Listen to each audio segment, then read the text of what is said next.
He venido aquí al Museo del Prado, justo entre el Museo del Prado y San Jerónimo Real, que es lo que tenéis delante. Algún día os traeré a esta iglesia, pero eso sí, en un vídeo de viajes y a ver si vengo con Alberto Garín, que la tienen bien iluminadita ahora por la noche, justo al lado de la Real Academia de la Lengua y del Feastro de Moneo.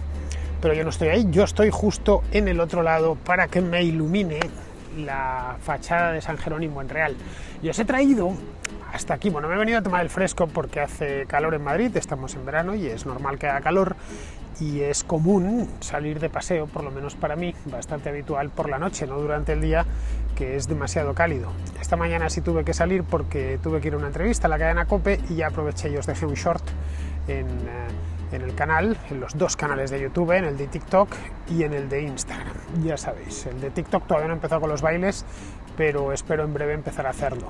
Bien, no os reúno aquí con tan ilustre fondo detrás de mí, nada más y nada menos que el Museo del Prado, una de las ampliaciones del Museo del Prado, la penúltima, porque la última la tengo delante y es un horror.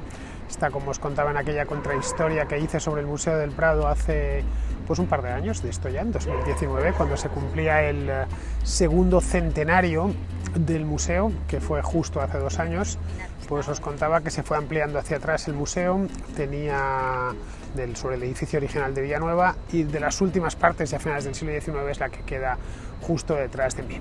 Pero no os he venido a hablar de eso, sino de otra cosa distinta, de algo mucho más, no sé cómo decirlo, aburrido, de algo mucho más indignante, que es lo que ha pasado hoy en el Tribunal Supremo y los EREs de Andalucía. Es el caso ERE, supongo que lo conoceréis, es un caso de corrupción que tuvo lugar durante un periodo de tiempo larguísimo. Bueno, se juzgó, creo que era desde el año 2000, pero la costumbre la traían desde los años 80, según se supo después. Bien, pues el Tribunal Supremo, esto se juzgó ya en su momento, en el año 2019, es cuando salió la sentencia, y lo llevaron hasta el Supremo para los principales condenados, para que, bueno, los revisasen y por lo menos les rebajasen la pena. Bien, pues lo que ha hecho el Tribunal Supremo es ratificar la pena, ratificar la condena exactamente a la cúpula del PSOE en el caso de los ERE. Esto de los ERE os preguntaréis qué es, algunos os pillará de nuevas, no entiendo que no muchos porque se ha hablado mucho del tema, por lo menos en España, pero bueno, los ERE eran todo un entramado, es un tema que tiene cierta complejidad, necesitaría varios a la contra para explicarlos en toda su extensión. Así, por resumir mucho, era un entramado destinado a desviar dinero público de los ERE, de ayudas sociales en general, aunque se le llama ERE, eran muchas más cosas. Un ERE es un expediente de regulación de empleo, hacia el partido. Al final terminó en los bolsillos de gente del partido, esencialmente. Fue un caso tremendo, llevó muchísimos años su instrucción y al final terminó salpicando a 2 presidentes de la Junta de Andalucía. Uno de ellos, Manuel Chaves, que fue condenado a una inhabilitación de 9 años, para 9 años, creo, una cosa así, una barbaridad. Bueno, Chávez tiene ya cerca de 80, o algo así como 87, 88, por ahí, y no creo, 77, 78 años, por ahí, estaba en la foto de la tortilla, para que nos hagamos una idea, en el año 74, así que lleva toda la vida en esto y no creo que quiera volver a ser ni presidente de la Junta de Andalucía ni político en activo, así que la inhabilitación le da un poco igual. Pero bueno, su nombre ha quedado definitivamente manchado. Y a esta edad, a los 77 o los 78 años, uno ya piensa en el legado y en el nombre que deja, ¿no? No tanto en los cargos que vaya a ocupar. Y luego Griñán, que es algo más joven, aunque no mucho más, creo que es 5 o 6 años más joven que Chávez, este fue presidente de la Junta, tendrá que ingresar en prisión, si no hay indulto, claro, que es, según están las cosas con los indultos con Pedro Sánchez, pues es lo más probable, que al final terminen indultando a este hombre, porque entrar en la cárcel con la edad que tiene, pues la verdad, entiendo que se le ponga un poco cuesta arriba, tanto a él como a su propia familia. Así que vamos a ver en qué queda la cosa, pero son 6 años de prisión, pongamos por caso que solo tiene que cumplir, no lo sé, 2. No tengo ni idea de cuántos tendría que cumplir al final, pero bueno, porque se juntan varias cosas en el caso de este hombre, de Griñán, entre ellas que es mayor, debe de rondar los 70 años o 72, y si entrase pues saldría rápido. Pero bueno, estamos en las mismas, tendría que ingresar en prisión y lo más importante de todo, queda completamente inhabilitado y con su nombre ya definitivamente manchado. Un indulto no le quitaría la mancha. por más que se empeñen. Le ahorraría entrar en prisión, eso sí, y bueno, y quedarían, digamos, sus antecedentes penales limpios, pero ya está. Su nombre, José Antonio Griñán, quedará unido para siempre al caso este de los ERES. Y ojo, es una pena para él porque fue presidente de la Junta de Andalucía. De hecho, ambos han sido presidentes de la Junta de Andalucía y ambos presidentes del Partido Socialista Obrero Español. Es decir, no estamos hablando de unos cualquiera, no estamos hablando de unos que pasaban por ahí y eran pues como aquel, que tenía dinero para ser una vaca, Guerrero, que murió hace un par de años de un paro cardíaco en Sevilla. En el caso de Guerrero no pasó de director general. En este caso estamos hablando de un tipo que fue, como Chávez, presidente de la Junta de Andalucía durante un montón de años, pues cerca de 20 años, desde el año 1990 hasta el año 2009, y luego José Antonio Griñán, que fue presidente de la Junta de Andalucía no tantos años, pero hace menos tiempo, es decir, fue presidente de la Junta de Andalucía, si mal no recuerdo, 4 años, de 2009 a 2013, luego ya vino Susana Díaz, y fueron también presidentes del PSOE. En el caso de Chávez, fue presidente del PSOE desde el año 2000, de nuevo lo de memoria, a lo mejor es del 99 o el 2001, pero por ahí, más o menos, hasta el año 2012, y Griñán le heredó en el cargo presidente del PSOE, insisto, del año 2012 al año 2014.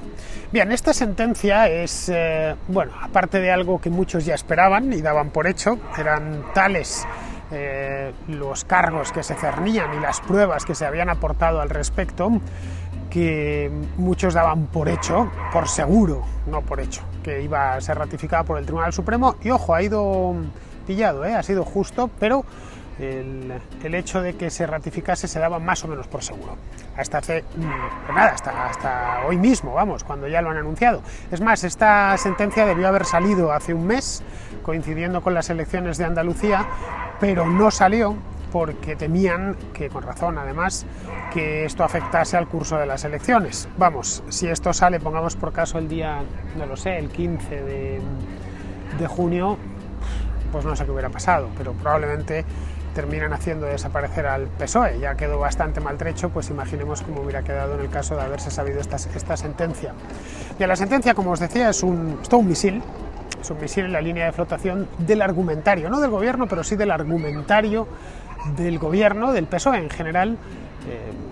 Los principales ataques, su arma predilecta del PSOE contra el PP, quiero decir, durante los últimos años ha sido, con razón además, con toda la razón del mundo, ha sido la corrupción. Es decir, el PP era el partido de la corrupción. Ya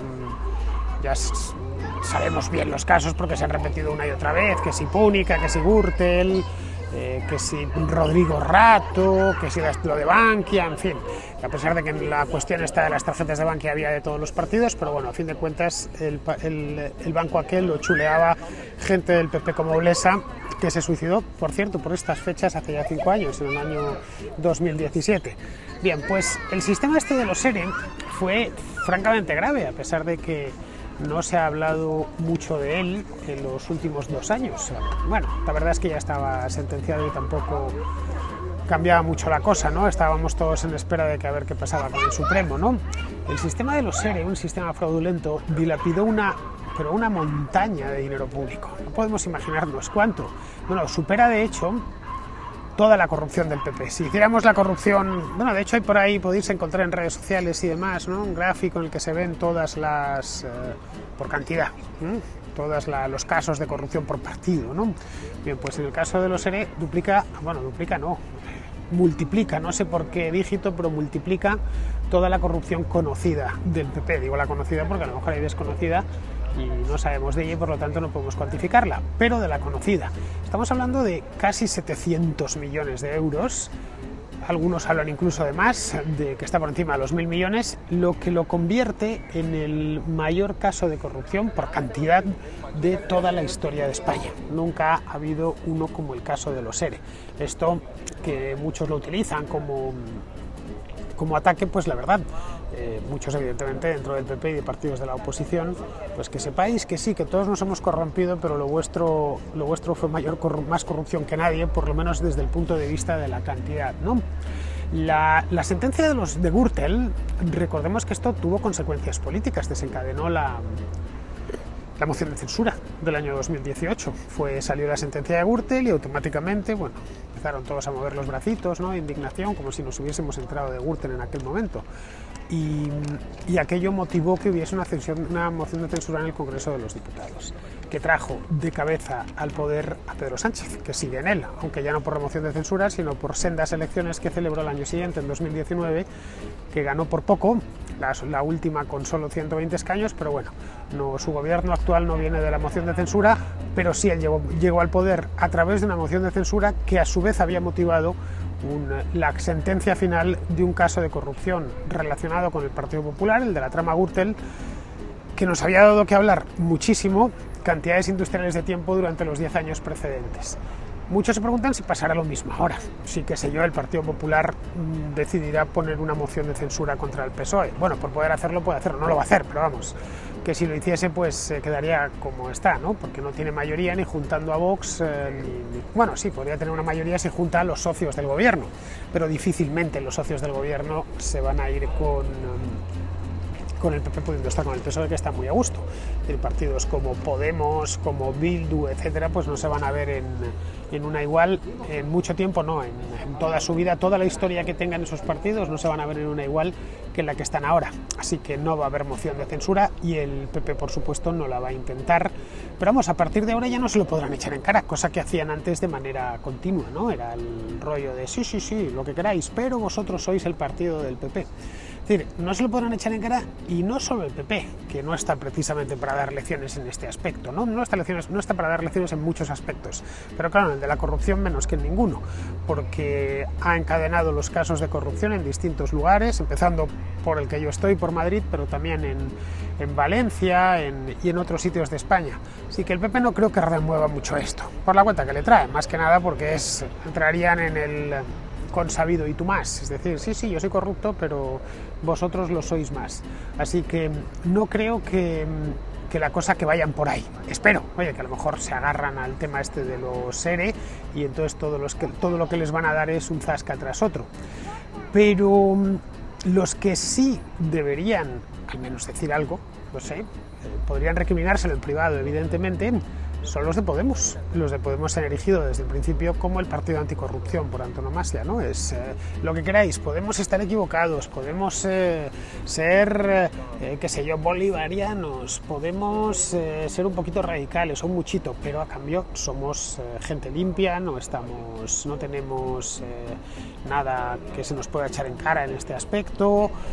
Somos gente decente, como decía Monedero hace muchos años, ¿no? Un partido para la España decente, de la gente decente, ¿no? El partido de la gente decente y tal. Bueno, pues no sé ahora yo si les dirán algo.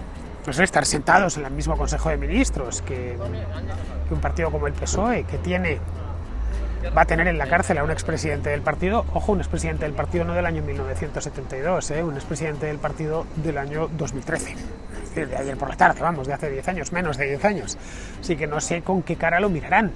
Igual para las elecciones lo utilizan, cuando ya estén unos contra otros a cara de perro. Es una posibilidad, aunque, bueno, se queda ahí. El caso de corrupción, desde luego, amerita que los grandes héroes contra la corrupción de Podemos digan algo al respecto. Por ahora no han dicho gran cosa, así que se reservarán la bala para cuando la necesiten, es decir, para el año que viene cuando haya elecciones. Lo recordarán además sus bases, que tienen que ir por ahí, que ya se sabe que la corrupción molesta mucho a la gente, etcétera. De todas maneras, esto nos vendría a decir una cosa importante, yo creo, y es que muchas veces el problema no es tanto la corrupción. Esto lo dice mucho Juanma López Zafra, ¿no? Lo de no es la corrupción, es su reparto. Es al final, no importa la corrupción en sí, sino quién se está corrompiendo. Si son los nuestros, entonces ya no importa tanto, ¿no? Si son los nuestros y además lo dirigen a ciertas cosas, pues te importa menos todavía. No sé quién decía hoy que esto era por fines sociales, que además había sido no para comprarse un yate y ponerlo en Puerto Portals, en Mallorca, no, era para cuestiones sociales, por el bien de la gente, ¿no? Estaban básicamente construyendo, clientelizando a la gente, a los votantes en Andalucía con este sistema. Bueno, para llegar a 700 millones de euros, pues estamos hablando de una trama muy bien montada que además se sostuvo durante muchísimo tiempo. El PSOE de cualquier modo debería ya, desde ya mismo, buscar nuevos argumentos para atacar al PP. Eso es lo que primero a uno se le ocurre, ¿no? Si se te ha acabado este tema, el argumento principal, por no decir el único que utilizabas, bueno, estaba el de los recortes, aunque ese es más de querencia podemian, y tenías luego el de la corrupción. Bien, ese ha sido ya definitivamente eliminado por parte del Tribunal Supremo. Así que aquí habría que preguntarse si realmente el PP va a hacer eso. Es decir, si el PP va a cambiar de argumentario o va a dejar de utilizar la corrupción. Yo la verdad es que posiblemente no lo haga. Seguirán hablando de la corrupción del PP y del PP como el partido de la corrupción y del PP como organización criminal. Bueno, ya sabéis, todos estos calentones retóricos que suelen tener los políticos y los activistas que viven de los políticos durante el periodo electoral. ¿Por qué? Pues porque saben a quién se dirigen y a través de los medios que se dirigen. Es decir, la información hoy en día está en este aspecto muy dirigida a un nicho concreto a través de un vehículo y un conducto concreto. Por lo tanto, ¿para qué andar pidiendo, no ya perdón? ¿Para qué andar reconociendo errores? ¿Para qué cambiar el argumentario cuando ese argumentario funciona muy bien? Pensad que la mayor parte del periodismo de partido se dirige a convencidos, no se dirige a convencer, al contrario. Esto vale para los dos lados, no solo para el PSOE. Así que bueno, no creo que cambien absolutamente ni una coma. Y además, si por algo es famoso el PP es por sostenella y no enmendalla, es decir, por mantenerse en sus 13, pase lo que pase. Recordemos hace 25 años, y si no lo recordáis os lo recuerdo yo, cuando condenaron a los del GAL, cómo mandaron, entre otros, al ministro José Barrio Nuevo a la cárcel, en Guadalajara estaba, y fue Felipe González a visitarle y otros altos cargos del PSOE, ¿no?, a solidarizarse con él. Eso, por ejemplo, en el Partido Popular nunca lo hemos visto, ya en la cárcel. Hemos visto que se solidarizaban cuando todavía la cosa no había empeorado mucho, ¿no? Acordémonos de lo de ese fuerte Luis, ¿no?, que le decía Mariano Rajoy a Bárcenas, pero tanto como ya estar en la cárcel, ¿no?, ir a visitarle y tal, y apoyarle, y organizaban unas tenidas ahí en la puerta de la cárcel de Guadalajara, que eran un auténtico espectáculo. Os estoy hablando del año 97-98, es decir, hace ya un montón de años. Pero vamos, nos viene a dar una idea de lo que es el PSOE por dentro en este aspecto, que tiene cierto punto, no sé cómo llamarlo, de partido secta, ¿no?, de con los nuestros, pase lo que pase y sea como sea. Así que es posible que incluso, no sé, no diré que los van a sacar en un mitin el año que viene a Griñán y a Chávez, porque sería ya un poco demasiado, y además están inhabilitados, pero esperamos que hasta cierto punto hasta les apoyan. A fin de cuentas fueron presidentes del Partido Socialista los dos durante muchos años y además presidentes de la Junta. Luego hay otra cosa, y esta es importante remarcarla, y es que yo creo, es una opinión mía, igual me equivoco, que la corrupción ya no mueve molino electoral alguno, cosa que hace, no sé, 5, 6, 7, 10 años, desde luego, sí que lo movía. La corrupción sí era importante en aquel momento. La corrupción sí tenía un peso electoral. Se hacían continuamente reclamos para que hubiese mayor limpieza, para perseguir los fraudes. Aparecieron incluso partidos como aquel que montó este hombre, Elpidio Silva, recuerdo, el Movimiento Red, que eran básicamente dirigidos a luchar contra la corrupción.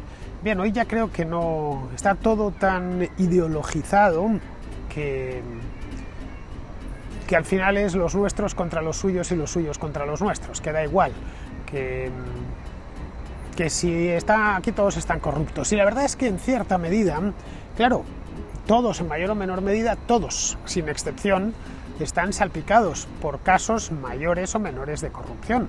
Recordemos que o son partidos muy nuevos, es decir, que aparecieron hace 3 meses, o si no tienen sus irregularidades. En los partidos más nuevos, como puede ser Podemos o Vox, pues claro, o Ciudadanos, bueno, Ciudadanos ya casi está desapareciendo, pero claro, esos son muy nuevecitos, tienen poquita cosa porque llevan poco tiempo, pero vamos, en el poco tiempo que llevan, concretamente Podemos, pues ha tenido sus escandalillos, ¿no?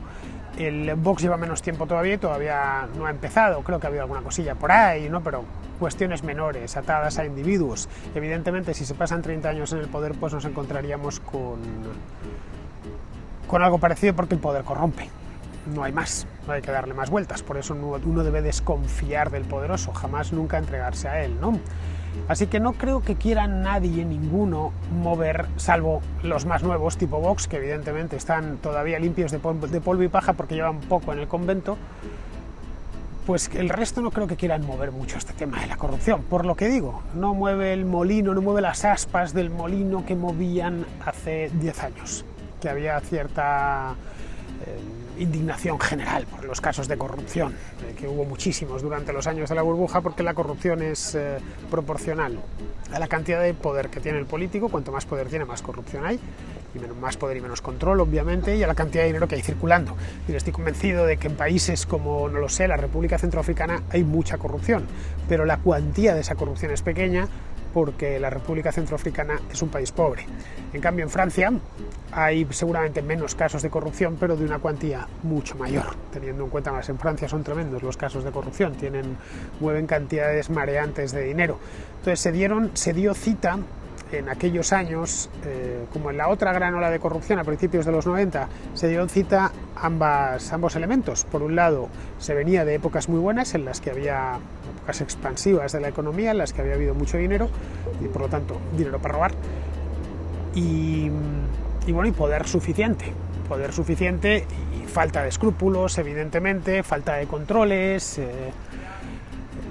Al político hay que vigilarle siempre y en toda circunstancia. Nunca, jamás se debe uno fiar de él. Incluso a los que van a votar deberían hacerlo siempre tapándose la nariz, y desde el momento en que depositan el voto en la urna, a partir de ahí empezar a desconfiar de los mismos a los que han votado, sobre todo si han llegado al poder. Si están en la oposición, pues las oportunidades de corromperse que tienen son menores, y sobre todo la cuantía en la que se pueden corromper pues es también muchísimo menor.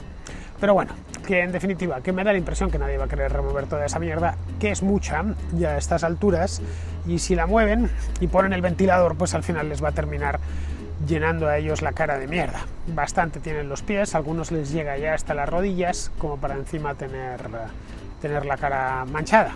Pues muy bien, queridos, hasta aquí llega este comentario, un comentario rápido, pero eso sí, hecho en un lugar privilegiado, como podéis ver, justo al ladito del Museo del Prado, que lo tienen ahora mismo en plena restauración, y también enfrente de San Jerónimo el Real, vamos, el monasterio. Con eso os no os lo enseño. Así que desde aquí, ahí se puede ver el Hotel Ritz, y ahí tengo al perrito que me ha estado dando el a la contra de hoy. Bien, queridos, pues nos volvemos a ver en la siguiente Contracrónica, que ya sabéis que es diaria, o en el próximo a la contra.